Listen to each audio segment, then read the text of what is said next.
होती है, बड़ी मुसीबत झेलनी पड़ती है। तो उस धर्म पर चलने के लिए पहले हमें अपने बच्चों में संस्कार देने होते हैं।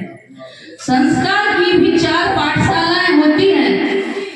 बच्चे के लिए जब हम संस्कार देते हैं 4 अवस्था में दिया जाता है मेरे माताओं, बहनों, भाइयों, कि जैसे बच्चा गर्भ में आता है, वो अवस्था क्या है? गर्भ, गोद, गृह, गुरुकुल। जब बच्चा माँ के गर्भ में आता है उसी समय से शिक्षा प्राप्त करना शुरू कर देता है। यदि बच्चा पेट में है तो माँ को शिक्षा देने की आवश्यकता उसी समय से हो जाती है। यदि माँ अच्छे स्वाध्याय करेगी, अच्छे बातों को सुनेगी, अच्छी बातों दूसरों से करेगी और अच्छा चिंतन मनन करेगी तो वो भी बच्चे पर प्रभाव पड़ता है। कहते हैं अभिमन्यु की बात कहते हैं कि उसने गर्भ में ही चक्रव्यूह में धंसना तो सीख लिया।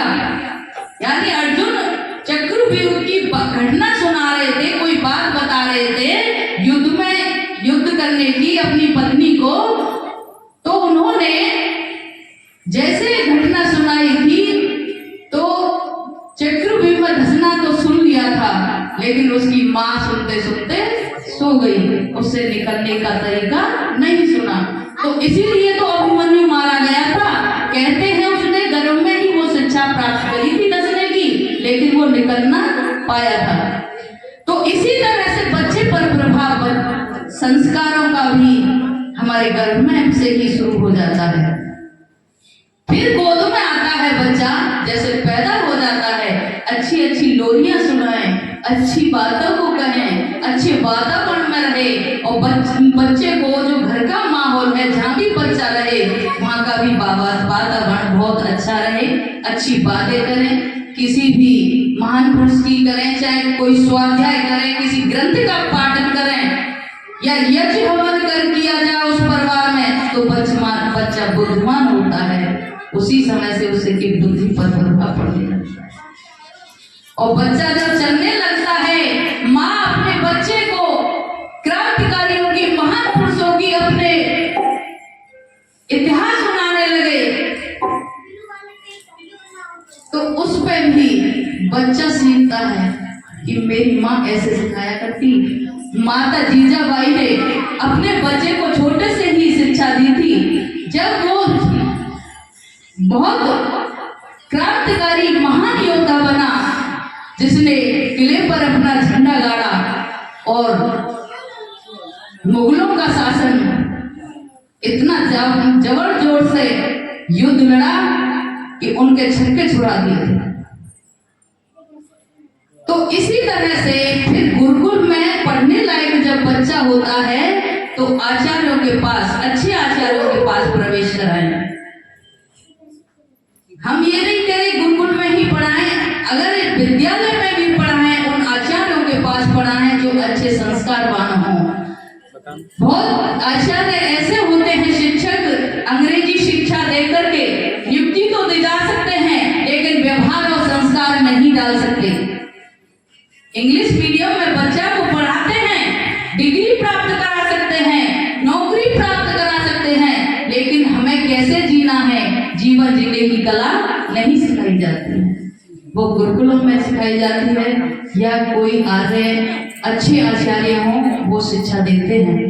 तो हम उन शिक्षा को बचपन से ही, गर्भ से ही शुरू कर दें तो वो हमारी शिक्षा पूर्ण हमारे बच्चों में पड़ जाती हैं, अच्छे संस्कार पड़ते जाते हैं। अगर वरना हम अपने कर्तव्य को पालन नहीं करें, हमारे बच्चों की, संतान के प्रति क्या कर्तव्य पालन करना है, क्या जरूरी है, अगर वो भी न करें तो हमारा जीवन व्यर्थ ही है।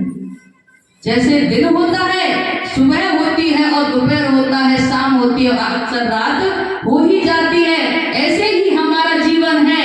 बचपना होता है, खेल कूद कर बिता देते हैं और युवावस्था होती है, गृहस्थ में आकर के हम कमाने धमाने में ही पूरा जीवन बिता देते हैं, 700 में ही सारा जीवन बीत जाता है और पता ही नहीं चलता कि बुढ़ापा और जब बुढ़ापा आता है तो कहते हैं हम तो अपने जीवन में मरने लायक भी कुछ कार्य ही नहीं कर पाए, मरने के लिए हमने कोई तैयारी ही नहीं की है, ऐसा कोई कार्य ही नहीं कर पाए जिसके लायक हम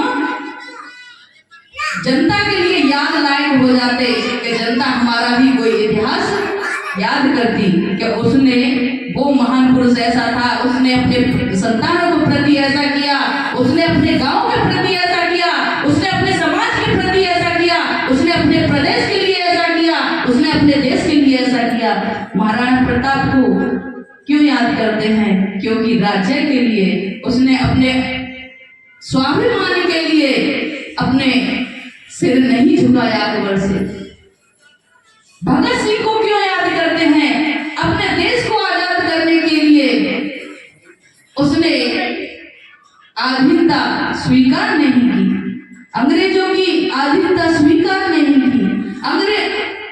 भगत सिंह और राजगुरु सुखदेव, ये तीनों को एक साथ फांसी लगाई गई थी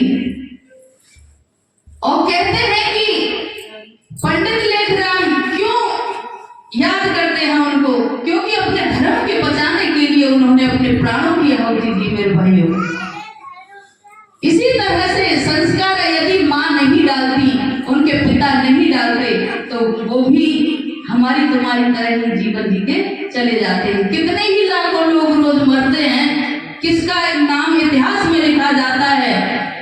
उन्हीं का नाम लिखा गया है जो अपने प्राणों की आहुतियां देते गए हैं, वो ही आज याद करे जा रहे हैं। तो हमारी उम्र भी ऐसे ही नहीं बीतती चली जाए तो कभी ना बहुत ही अच्छा